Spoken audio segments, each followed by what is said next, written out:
Good afternoon, everyone, and welcome in for another one of my little videos.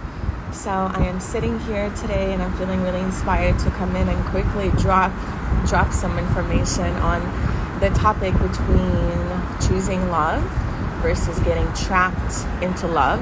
I was gonna say choosing love versus falling in love, but I feel that there is a space where people actually fall in love. But I specifically want to focus on getting trapped into love. And so this has been sinking in for me for a while because I was never a type of girl who believed in the fairy tale princess and prince type of love story where he's just going to come on a white picket horse fence and rescue you and solve all your problems and you guys will live happily ever after. I was raised by a single mom. My grandma was in the house. I didn't have a father growing up, so I had a very non-traditional household.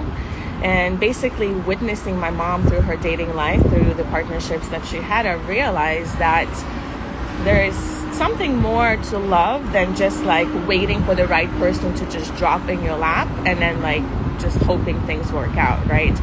And so what's sinking in for me is that we really have to be mindful with whom we choose to co-create love with, okay? And so when it comes to women and men, we tend to fall in love in different ways. And so if you're unconscious and you're not really in control of your emotions, you're very much susceptible to falling in love with the wrong person.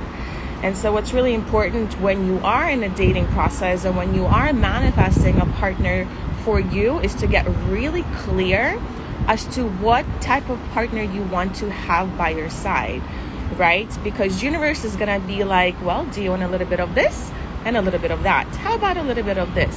And until you get really clear on like the big things as to what you're looking for, you can very easily attract somebody and fall into the trap of love unconsciously, okay? And so this is how it happens for men and women. So for men, and this is a conversation that I recently had with my partner.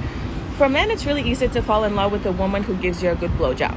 Okay? I'm just gonna drop it there. If a girl can suck you off the way you fucking love it, there's a good chance that if she continues to do so for a while, you can fall in love. And at that moment, you're not really falling in love with her. You're falling in love with how she's making you feel by her performance skills, right? And so for women, what happens over time, so women fall in love based on how he treats her, right? What kind of energy he puts out, how he makes her feel, you know, those hormones that start to play. And of course, also during intercourse, if the sex is really good and there is that sexual chemistry, the love hormones will begin to start co-creating. So if woman is consistently having sex with a man, the love hormone is gonna form whether she actually loves him or not. And so if you're having sex with a partner that you're not compatible with from the beginning, over time you might catch yourself falling in love with that individual when in reality you're falling in love with that feeling that's being created by the sex that you're having. Meanwhile, you're completely dismissing all the red flags from the beginning of your relationship that later on will turn into really huge major issues. And so from my studies of relationship, it takes between 6 months to a full year to really get to know somebody, and then for some people it's even 1 to 2 years, right? And so unless you have been dating, sleeping together, going out, having conversation, you know, doing the things to really see if this person compatible to you, you probably don't know.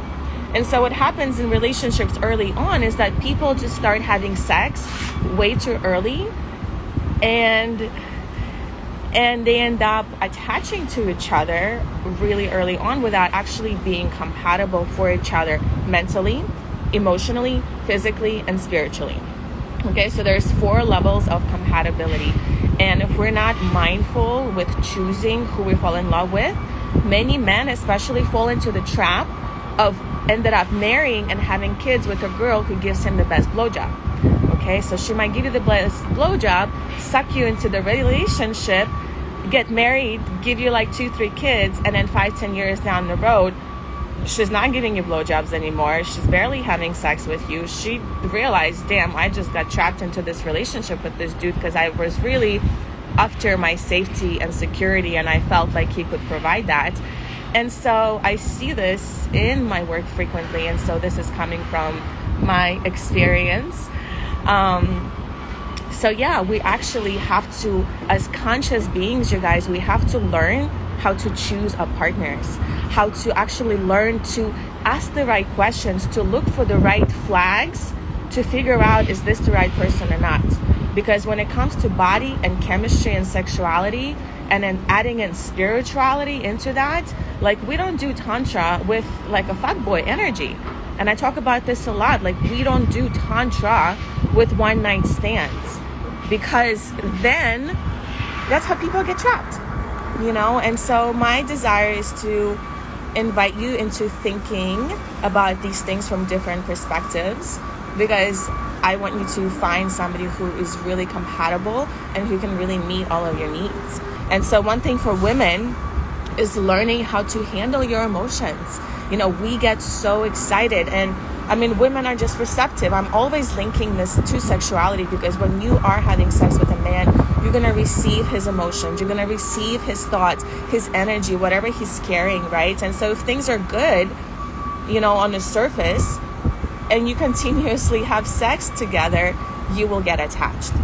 And so it's important to learn how to choose wisely with whom you get attached. Okay, not to get trapped into love, not to just like fall into love, but choose. Because we are now conscious beings, and we're co-creating love and family and procreating from a place of awareness and consciousness. And so that starts with us choosing, okay? So that's my little share for you guys today. I hope you all have a beautiful rest of the afternoon, and I will